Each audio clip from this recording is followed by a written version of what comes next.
मराठी संमेलन 2025 चे उद्घाटन उत्साहात संपन्न।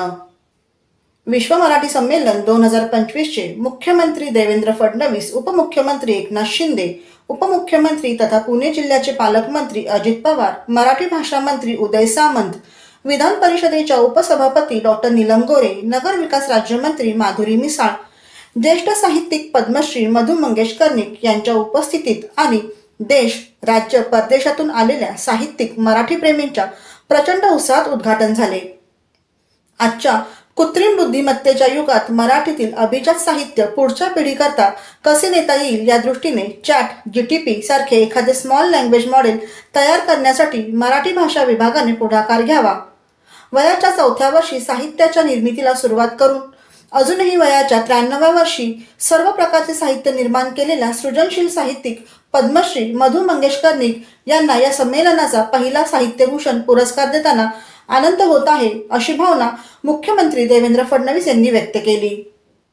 आपली भाषा प्राचीन आहे, आजही प्रचलित आहे। माझ्या मराठी भाषेत उत्तम साहित्य निर्माण होतं हे पुराव्यानिशी आपण सिद्ध केले। त्यानंतरच हा अभिजात भाषेचा दर्जा प्राप्त झाला। हे विश्व मराठी संमेलन म्हणजे पुस्तक आणि पुस्तकांचे निर्माते यांचाच हा महाकुंभमेळा आहे, असे वक्तव्य उपमुख्यमंत्री एकनाथ शिंदे यांनी केले। तिसरे मराठी विश्व संमेलन पुण्यात होत आहे। यापुढील संमेलने छत्रपती संभाजीनगर, नाशिक, नागपूर आदी ठिकाणीही व्हावीत। तसेच पुढील 5 वर्षातील एक तरी मराठी विश्व संमेलन परदेशात घेऊया, त्यासाठी मराठी भाषा विभागाने पुढाकार घ्यावा, असे मत उपमुख्यमंत्री अजित पवार यांनी व्यक्त केले। ब्युरो रिपोर्ट, जनादेश।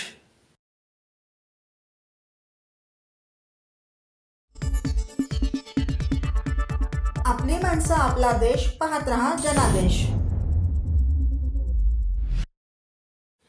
डॉक्टर जितेंद्र आव्हाड यांनी जिल्हाधिकारी यांना दिली अंडी। राज्य शासनाकडून शालेय विद्यार्थ्यांना मध्यान्ह भोजन दिले जाते। या मध्यान्ह भोजनात पोषक तत्वांचा समावेश असावा असा दंडक आहे। मात्र गेल्या काही दिवसांपासून या पोषण आहारातून अंडी गायब झाली आहेत।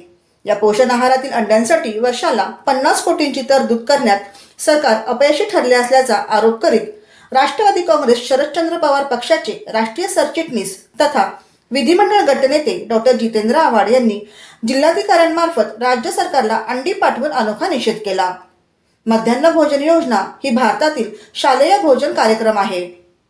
या योजनेअंतर्गत सरकारी आणि सरकारी अनुदानित शाळांमधील विद्यार्थ्यांना मोफत जेवण दिले जाते। या योजनेचे उद्दिष्ट शाळेतील विद्यार्थ्यांची पोषण स्थिती सुधारणे हा असून 15 ऑगस्ट 1995 पासून या योजनेचा प्रारंभ झाला आहे। नोव्हेंबर 2024 मध्ये राज्याच्या शिक्षण विभागाकडून विद्यार्थ्यांना नियमित आहाराव्यतिरिक्त आठवड्यातून 1 दिवस अंडी देण्यात येणार आहेत। जे विद्यार्थी अंडी खात नाहीत त्यांना केळी दिली जाणार आहेत। या निर्णयानुसार शालेय विद्यार्थ्यांना बुधवारी किंवा शुक्रवारी उकडलेले अंडे अथवा अंडा पुलाव, बिर्याणी अशा स्वरूपात आहार देण्याचा निर्णय घेण्यात आला होता। मात्र आता त्यासाठी वर्षाला 50 कोटी रुपयांची तरतूद करण्यास सरकार असमर्थ ठरल्याने अंडी, मिष्टान्न देण्यात येणार नाही।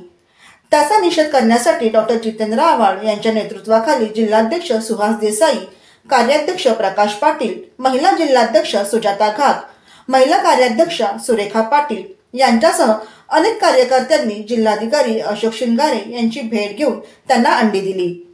ही अंडी राज्य सरकारला पाठविण्यात यावी असेही त्यांनी यावेळी सांगितले। या प्रसंगी डॉक्टर जितेंद्र आव्हाड यांनी जिल्हाधिकाऱ्यांना सांगितले की आपल्या शासनाने या मंगळवारपासून शासकीय शाळांमध्ये विद्यार्थ्यांना दिल्या जाणाऱ्या मध्यान्ह भोजनातून अंडी बंद केल्याचा निर्णय घेतल्याचे समजते। हा त्या 24 लाख लाभार्थी विद्यार्थ्यांवर अन्याय आहे। जिल्हा परिषद आणि महापालिका शाळेत शिकणाऱ्या विद्यार्थ्यांच्या घरची आर्थिक परिस्थिती चांगली नसते किंवा बेताची असते, त्यामुळे ते शासकीय शाळेत शिक्षण घेत असतात। आर्थिक परिस्थिती बेताचा असल्याचा परिणाम त्यांच्या आरोग्यावर देखील होतो। शालेय जीवनात शारीरिक आणि बौद्धिक वाढीसाठी आवश्यक असणारी प्रथिने त्यांना मिळत नाहीत, असे अनेक अहवालातून समोर आलेले आहे। आणि म्हणूनच या आधीच्या राज्य सरकारांनी या विद्यार्थ्यांच्या शारीरिक वाढीसाठी पूरक ठरेल म्हणून त्यांच्या मध्यान्ह भोजनातून आठवड्यातून एकदा अंडी व इतर पौष्टिक पदार्थ देण्याचा निर्णय घेतला होता, ज्यामुळे या विद्यार्थ्यांना योग्य ती प्रथिने मिळतील आणि त्यांचा शारीरिक तथा मानसिक विकास होण्यास मदत होईल व एक तंदुरुस्त पिढी निर्माण होईल। आणि म्हणूनच आपल्या सरकारने या संदर्भात घेतलेला निर्णय हा विद्यार्थ्यांच्या शारीरिक तथा मानसिक आरोग्यास हानिकारक आहे असं माझं ठाम मत आहे। यासोबतच मला असं देखील वाटतं की महाराष्ट्रात बहुतांशी समाज हा मांसाहारी असताना एका विशिष्ट वर्गाचा मांसाहाराला विरोध आहे आणि म्हणूनच या वर्गाला खुश करण्यासाठी तर सरकार असे निर्णय घेत नाही ना। मध्य प्रदेश, राजस्थान, गोवा या भाजपा शासित राज्यांनी देखील असेच निर्णय घेतले आहेत। आता यामध्ये महाराष्ट्र देखील सहभागी झाला आहे। म्हणजेच एका विशिष्ट वर्गाला खुश करण्यासाठी भाजपा शासित राज्यात असे निर्णय घेतले जात आहेत हे स्पष्ट होते। या देशातील राज्यातील बहुतांशी जनता ही मांसाहारी आहे। असं असताना शाकाहारीचे हे स्तोम कशासाठी असा सवाल करून विद्यार्थ्यांना एक वेळ अंडी देण्याचा वार्षिक खर्च हा केवळ 50 कोटी रुपये आहे। हा माझा नाही तर सरकारी आकडा आहे आणि आपल्या लाडक्या बहिणीच्या जाहिरातीचा खर्च हा 200 कोटी रुपयांचा आहे। आपल्या लाडक्या बहिणीसाठी 200 कोटी आहेत, पण गरीब वर्गातून येणाऱ्या या विद्यार्थ्यांसाठी मात्र 50 कोटी देखील नाहीयेत। ही बाब सर्वसामान्य नागरिकाला पटणारी नाही असे सांगितले तर ही बाब आपण सरकारपर्यंत पोहोचवू असे जिल्हाधिकारी अशोक शिंगारे यांनी सांगितले। या प्रसंगी ओबीसी सेल अध्यक्ष गजानन चौधरी, वैद्यकीय सेल अध्यक्ष आसद चाऊस, सेवादल सेल अध्यक्ष कुलविंदर सिंग सोखी, महाराष्ट्र प्रदेश संघटक सचिव संतोष नागले, युवक सरचिटणीस राजेश कदम, प्रशासन सरचिटणीस राजेश साटम आदी कार्यकर्ते उपस्थित होते। ब्युरो रिपोर्ट, जनादेश। आपली माणसं, आपला देश, पाहत रहा जनादेश। ठाणेकर मालमत्ता करदात्यांसाठी करातील व्याज माफी अभय योजना 31 डिसेंबर 2023 पर्यंत मालमत्ता करावरील 100% व्याज माफ, तसेच 1 जानेवारी ते 15 जानेवारी 2024 या कालावधीमध्ये मालमत्ता करावरील 75% व्याज माफ। त्याचप्रमाणे 16 जानेवारी ते 31 जानेवारी 2024 या कालावधीमध्ये मालमत्ता करावरील 50% व्याज माफ। तरी सदर व्याज माफीच्या अभय योजनेचा ठाणेकर करदात्यांनी लाभ घ्यावा। महानगरपालिकेच्या कोणत्याही संकलन केंद्रावर कर भरण्याची सोय आहे। एटीएम, डेबिट, क्रेडिट कार्डद्वारे कर भरण्याची सुविधा उपलब्ध करून देण्यात आली आहे। सोमवार ते शनिवार या दरम्यान सकाळी 10:30 ते सायंकाळी 5 वाजेपर्यंत संकलन केंद्राची वेळ असून करदात्यांच्या सोयीसाठी रविवारी संकलन केंद्र सकाळी 10:30 ते दुपारी 1:30 वाजेपर्यंत सुरू ठेवण्यात येत आहेत। यासोबतच ठाणे महानगरपालिकेच्या propertytax.thanecity.gov.in या संकेतस्थळावर ऑनलाईन पद्धतीने मालमत्ता कर भरण्याची सुविधा उपलब्ध करून देण्यात आली आहे। तसेच गुगल पे, फोन पे, पेटीएम आणि भीम ॲपद्वारे आपला कर सुलभतेने जमा करू शकता।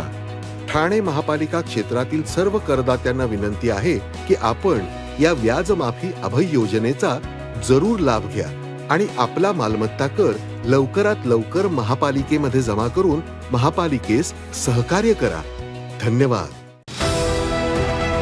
TJSB सौर शक्ती कर्ज, गो ग्रीन, करा वीज बिलावर बचत।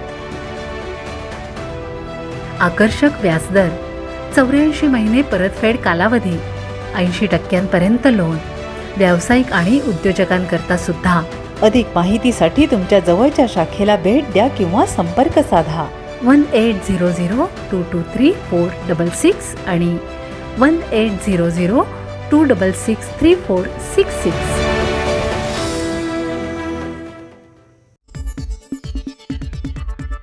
आपली माणसं, आपला देश, पाहत रहा जनादेश। नागपुरात रस्ता सुरक्षा अभियान 2025चा समारोप। 31 जानेवारी 2025 रोजी रस्ता सुरक्षा अभियान 2025 चे समारोप कार्यक्रम महामार्ग पोलीस केंद्र, रामटेक, जिल्हा नागपूर या ठिकाणी कार्यक्रम आयोजित करून नागरिकांना हेल्मेट वाटप करण्यात आले। तसेच रस्ता सुरक्षा संबंधाने उपस्थित नागरिकांना वाहतूक नियमाबाबत मार्गदर्शन करण्यात आले। या कार्यक्रमाला पोलीस अधीक्षक यशवंत सोळंके, महामार्ग पोलीस प्रादेशिक विभाग नागपूर, पोलीस निरीक्षक नरेंद्र वानखेडे, महामार्ग पोलीस नागपूर विभाग, पोलीस निरीक्षक राजेंद्र पाटील, प्रभारी कन्हान पोलीस स्टेशन जिल्हा नागपूर, देवेंद्र आखरे, रुद्रा ट्रान्सपोर्ट कन्हान, विनोद इनवते, सरपंच टेकाडी, करुणा भोवते, सभापती पंचायत समिती, भोजराज काकडे, सरपंच वराडा, भगवानदास यादव, विशाल कांबळे, व 100 ते 150 गावातील नागरिक, पत्रकार बंधू तसेच महामार्ग पोलीस केंद्र रामटेक येथील अधिकारी व अंमलदार असे उपस्थित होते. आकडा सुद्धा भरपूर प्रमाणात वाढलेला आहे आणि तो आपल्याला कमी करण्यासाठी आम्ही लोकांपर्यंत पोहोचून त्यांच्याकडे प्रबोधन करून, जनजागृती करून, त्यांना नियम माहीत आहे तरी सुद्धा आम्ही त्यांना नियम सांगून असे कार्यक्रम हा महिनाभर आम्ही आयोजित केलेला होता. त्या दरम्यान आम्ही विविध शाळा, कॉलेजेस, कंपनी या ठिकाणी जाऊन कॉलेजच्या विद्यार्थ्यांना वाहतुकीच्या नियमाबाबत आम्ही माहिती दिली, नियम समजून सांगितले. त्याचप्रमाणे टोल नाका, हायवेजवर लोकांना त्या ठिकाणी सुरक्षितरित्या थांबवून त्यांना सुद्धा आम्ही वाहतुकीच्या नियमाबाबत अवगत केले. आज आपण इथे जमलेलो आहे ते याकरता की रस्ता सुरक्षा अभियान 2025 हा अभियानाचा कार्यक्रम मूळ उद्देश असा होता की भारतात आणि महाराष्ट्रात अतिशय जास्त प्रमाणात मृत्यूचे दर वाढले आहे आणि विशेषतः महामार्गावर आणि इतर जे मार्ग आहेत त्यांच्यावर मृत्यूचे दर वाढलेले आहे. त्यामुळे ते कमी करण्याकरिता शेवटल्या घटकापर्यंत पोहोचण्याचा आणि त्यांना जनजागृती करण्याचा उद्देशाने पोलीस अधीक्षक यशवंत सोळंके यांच्या हस्ते तसेच मान्यवरांच्या हस्ते नागरिकांना हेल्मेट वाटप करण्यात आले. कार्यक्रमाचे सूत्रसंचालन, प्रास्ताविक व आभार प्रदर्शन प्रभारी पोलीस निरीक्षक महाराष्ट्र पोलीस केंद्र रामटेकचे अरुण बकाल यांनी केले. सदरचा कार्यक्रम पोलीस अधीक्षक यशवंत सोळंके तसेच पोलीस निरीक्षक नरेंद्र वानखेडे यांच्या मार्गदर्शनाखाली घेण्यात आला. ब्युरो रिपोर्ट, जनादेश.